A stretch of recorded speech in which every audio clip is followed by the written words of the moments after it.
Nag-expire lang ang mahigit 50,000 sako ng iron fortified rice na nakatambak sa bodega ng National Food Authority sa Quezon City. Dahil daw ito sa labis na pag-aangkat. May live report si Lala Roque.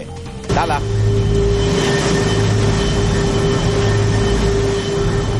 Igan, aminado naman ang National Food Authority o NFA na talagang matumal ang benta at meron ng mga nasasayang na i-rice. Pero patuloy pa rin ang kanilang produksyon ng naturang bigas na ito.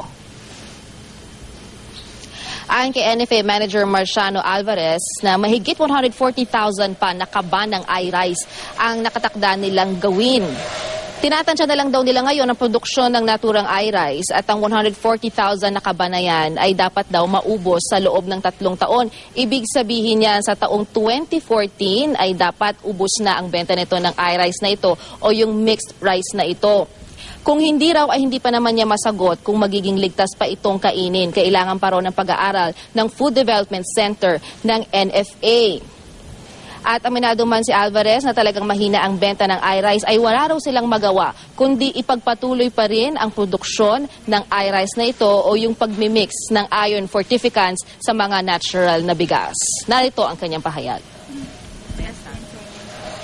Ang NFA kasi ay tumutupad lang sa batas kung saan under Republic Act 8976 on November 9, 2000 ay nire-require na ang lahat ng bigas na dapat ibenta ng NFA at ng mga commercial rice ay dapat may halo na ng fortificant, iron fortificant. Kaya hanggat hindi na-repeal itong batas na ito, ang NFA ay susunod pa rin doon sa batas.